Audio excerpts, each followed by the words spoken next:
Subscribe करंतु एबे हम चैनल को और प्रेस करंतु बेल आइकन को जहा द्वारा लेटेस्ट वीडियो नोटिफिकेशन आपण मानकु सर्वप्रथम मिल जिवो। नमस्कार बंधुगण आपण मानकु हम यूट्यूब चैनल को स्वागत।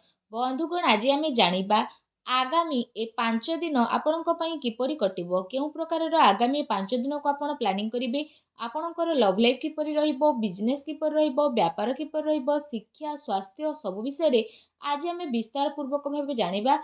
तेणु भिडियो आग को आरंभ करने पूर्व आपन को रिक्वेस्ट, जदि आप चैनल नुआ करी चैनल को सब्सक्राइब करने सह पाखरे आसुवा बेल आइकन को क्लिक कर दिंतु। यह द्वारा जहाँ भी वीडियो आम आग को अपलोड करूँ तार नोटिफिकेशन आपण मानक सर्वप्रथम मिल जाव। आसतु जानिबा कि आगामी 4 दिन आपण किपरि रहिबो। सबुठारु प्रथमे जानिबा ए 4 दिन रे कोन आपणक पई पॉजिटिव रहिबा पई जाउछि। फ्रेंड्स, जदि आमे कहिबा ए दिन रे कोनोसी कार्य को नहीं भल सफलता आपण को प्राप्त हेबार संभावना मिलुछि।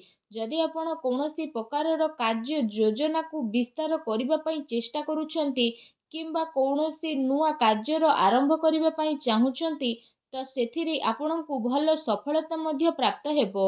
फ्रेंड्स, एहा सहित जदि कहिबा भूमि भवन वाहन आदि किणाकिणी पाई मध्य भल जोग मध्य बनुछि। वैज्ञानिक दृष्टिकोण तथा उन्नत भावना आपण को आग को बढ़ाइबारे सहायता प्रदान करिबो। बड़ लोकंकर सहयोग आशीर्वाद आपण को ऊपर बनिकी रहइबो। फ्रेंड्स, एहा सहित जो समाचार को आपण प्राप्त करिबा पई काफी समय रु प्रयास करी आसुथुले तो सेही सबुरे आपण को सफलता अवश्य ही मिलिबो। केवल निजर कार्य को योजनाबद्ध उपाय रे करिबार आपण को आवश्यकता रहिछि। चाकरी पई दिया जाइथिबा प्रतियोगी परीक्षार परिणाम आपणक सपक्ष रे मध्य जीवो। आपण आपणकर लक्ष्य प्रति पूर्ण रूप से एकाग्र चित्त रहिबे। आपणकु सफलता अवश्य ही ए दिन रे प्राप्त हेबो। ज्ञानवर्धन पुस्तक को पढ़िबारे निजर समय को व्यतीत करंतु। ता सहित कौनसी आध्यात्मिक तथा प्रतिष्ठित व्यक्तिंकर आशीर्वाद आपणको ए दिन रे मिली पारे और मार्गदर्शन मध्य मिलिबो। सामाजिक गतिविधि रे टिके दूरता बनेकी रखंतु। एथिरे समय व्यर्थ हेबा सहित आउ किछि आपणकु प्राप्त हेबो नाही। दिन अपेक्षा आपण राति को अधिक गुरुत्व देबे। दिल अपेक्षा दिमाग रु कथा सुनिबा पई चेष्टा करंतु, जहा द्वारा आपणकर स्वाभिमान कौनसी भी परिस्थिति रे हिम्मतर साथ छाड़िबो नाही। एहा आपणकर सबुठारु बड़ संपत्ति अटे। संतानकर शिक्षा संबंधित कौनसी महत्वपूर्ण कार्य होई पारे। शिक्षा संस्थान रे आपणकु शुभ फल मिलिबो। अनुभवी तथा जिम्मेदारी लोकंकर मार्गदर्शन आपणकु आहुरी अधिक मजबूत करी देबो। जो कारण पई आपणकु उचित परिणाम मध्य हासिल हेबो एवं आपणक मन बहुत ही प्रसन्न मध्य रहइबो। आसंतु जानिबा आपणक पई दिन रे कोन नेगेटिव रहिबो।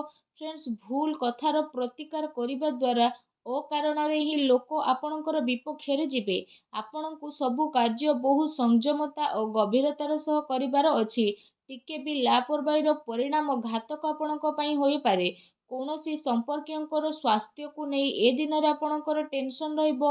विद्यार्थी हास परिहास एवं मनोरंजन आदि व्यर्थ कार्य रे पड़ी निजर पाठपढ़ा सह समझौता करंतु नहीं।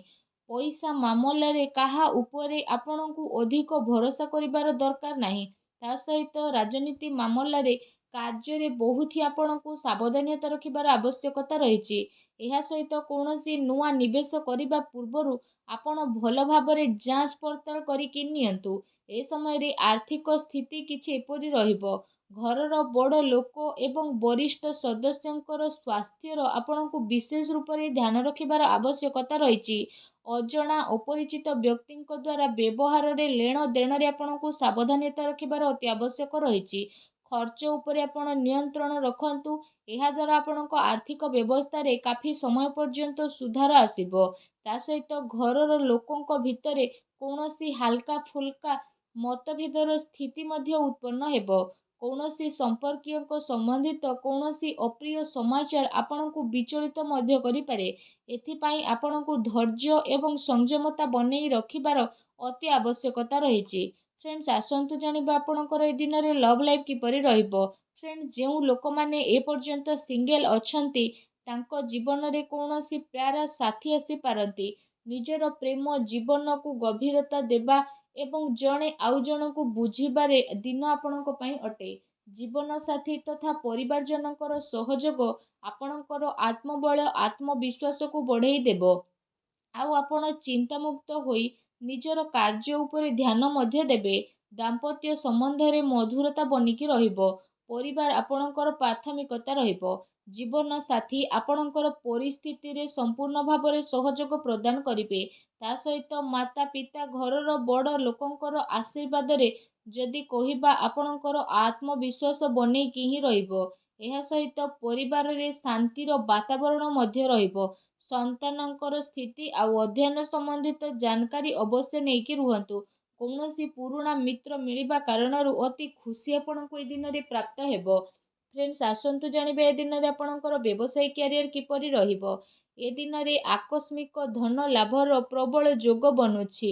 ପ୍ରତିସ୍ପର୍ଦ୍ଧା ଉପରେ ଏ ଦିନରେ ଆପଣ ବିଜୟ ପ୍ରାପ୍ତ କରିବେ। ନୂଆ କାର୍ଯ୍ୟ ଆରମ୍ଭ କରିବା ପାଇଁ ସମୟ ଆପଣଙ୍କ ପାଇଁ ବହୁତ ହିଁ ଭଲ ରହିବ। ତା ସହିତ କାର୍ଯ୍ୟ କ୍ଷେତ୍ରରେ କାମର ଅଧିକତା ରହିବ ଏବଂ ଦିନ ଦୌଡ଼ାଦୌଡ଼ିରେ ବ୍ୟତୀତ ହେବ। ଫ୍ରେଣ୍ଡସ୍, ଏହା ସହିତ ଆପଣ ପୂର୍ବ ସମୟରୁ ନିଜର ବ୍ୟାପାରରେ ଯାହା ବି ପରିଶ୍ରମ କରି ଆସୁଥିଲେ ତ ସେସବୁରେ ଆପଣଙ୍କୁ କାଫି ସମୟ ପର୍ଯ୍ୟନ୍ତ ସକାରାତ୍ମକ ପରିଣାମ ହାସିଲ ହେବ ତଥା କାରବାରର ବିସ୍ତାର ସମ୍ବନ୍ଧିତ ନୂଆ ଯୋଜନା ଆପଣଙ୍କର ବନିବ, ଯାହା ଆପଣଙ୍କ ପାଇଁ ଅବଶ୍ୟ ହିଁ ଲାଭଦାୟକ ଭରା ସାବ୍ୟସ୍ତ ହେବ। ବ୍ୟବସାୟରେ ନୂଆ ନୂଆ ପ୍ରୟୋଗ ଦ୍ୱାରା ଅମଳ କରିବା ଆପଣଙ୍କ ପାଇଁ ଅତି ଆବଶ୍ୟକତା ରହିଛି, କାରଣ ବର୍ତ୍ତମାନ ସ୍ଥିତି କାରଣରୁ କାର୍ଯ୍ୟନୀତିରେ ପରିବର୍ତ୍ତନର ଜରୁରୀ ରହିଛି। ଯଦି ଆପଣ ଭୂମି ଆଦି ଜିନିଷରେ ନିବେଶ କରିବାର ପ୍ରୋଗ୍ରାମ ବନଉଥାନ୍ତି ତ ଆପଣ ଏସବୁରେ ନିବେଶ କରିପାରିବେ। ଏ ସମୟ ଆପଣଙ୍କ ପାଇଁ କାଫି ଅନୁକୂଳ ଭରା ରହିବ, କାରଣ ଆଗକୁ ଯାଇ ଏହା ଆପଣଙ୍କୁ ବହୁତ ହି ଲାଭଦାୟକ ସିଦ୍ଧ ହେବ। ଫ୍ରେଣ୍ଡସ୍, ଆସନ୍ତୁ ଜାଣିବା ଏ ଦିନରେ ଆପଣଙ୍କର ସ୍ୱାସ୍ଥ୍ୟ କିପରି ରହିବ। ଫ୍ରେଣ୍ଡସ୍, ଏ ଦିନରେ ଆପଣ ଆପଣଙ୍କର ଶରୀରର କ୍ଷମତାକୁ ବନେଇ ରଖିବା ସହିତ ନିଜର ସବୁ କାର୍ଯ୍ୟକୁ ପୁରା ଶାରୀରିକ କ୍ଷମତାର ସହ କରିବାରେ ସଫଳ ହେବେ। ତା ସହିତ ଏ ଦିନରେ ଆପଣଙ୍କର ସ୍ୱାସ୍ଥ୍ୟ ବହୁତ ହି ଭଲ ରହିବ। ଆପଣ ନିଜକୁ ଚିନ୍ତା ମୁକ୍ତ ଏବଂ କାଫି ଊର୍ଜାବାନ ଅନୁଭବ କରିବେ। ତା ସହିତ ନିଜର ସ୍ୱାସ୍ଥ୍ୟକୁ ଆହୁରି ଅଧିକ ଭଲ ରଖିବା ପାଇଁ ଆପଣ ପ୍ରତ୍ୟେକ ଦିନ ଯୋଗ କରନ୍ତୁ, ବ୍ୟାୟାମ କରନ୍ତୁ ଏବଂ ସୁସ୍ଥ ରୁହନ୍ତୁ।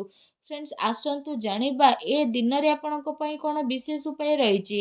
ଏ ଦିନରେ ଆପଣ ସ୍ନାନ ଆଦି କରିସାରିବା ପରେ ଭଗବାନ ସୂର୍ଯ୍ୟନାରାୟଣଙ୍କୁ ତମ୍ବାର ଢାଳରେ ଜଳାର୍ଘ୍ୟ ଅର୍ପଣ କରନ୍ତୁ। ଏହା ସହିତ ପକ୍ଷୀମାନଙ୍କୁ କିଛି ନା କିଛି ଖାଇବାକୁ ଦିଅନ୍ତୁ ଏବଂ ନିଜର ସାମର୍ଥ୍ୟ ଅନୁସାରେ ଗରିବ ଲୋକଙ୍କୁ କିଛି ନା କିଛି ଦାନ କରନ୍ତୁ। ଦେଖିବେ ଆପଣଙ୍କୁ ସଫଳତା ପ୍ରାପ୍ତ ହେବ ଏବଂ ଆପଣ ପାରୁଛନ୍ତି ଯେତେ ନିଜର କ୍ରୋଧ ଉପରେ ସବୁବେଳେ ନିୟନ୍ତ୍ରଣ ରଖିବା ପାଇଁ ଚେଷ୍ଟା କରନ୍ତୁ, ଯାହାଦ୍ୱାରା ଜୀବନର ପ୍ରତିଟି କ୍ଷେତ୍ରରେ ଆପଣଙ୍କୁ ସଫଳତା ନିହାତି ଭାବରେ ପ୍ରାପ୍ତ ହେବ। ଆଶା କରୁଛି ବନ୍ଧୁଗଣ ଆଜିର ଏହି ଛୋଟିଆ ଭିଡ଼ିଓଟି ଆପଣଙ୍କୁ ନିହାତି ଭଲ ଲାଗିଥିବ। ଯଦି ମୋର ଭିଡ଼ିଓ ଆପଣଙ୍କୁ ଭଲ ଲାଗିଥାଏ ତ ଭିଡ଼ିଓଟିକୁ ଲାଇକ୍ଟେ କରନ୍ତୁ। ଆଉ ଯଦି ଆପଣ ଚ୍ୟାନେଲରେ ନୂଆ ଆସିଛନ୍ତି ତ ଚ୍ୟାନେଲକୁ ସବସ୍କ୍ରାଇବ୍ କରିନେବା ସହ ପାଖରେ ଆସୁଥିବା ବେଲ୍ ଆଇକନ୍କୁ କ୍ଲିକ୍ କରନ୍ତୁ। ଧନ୍ୟବାଦ।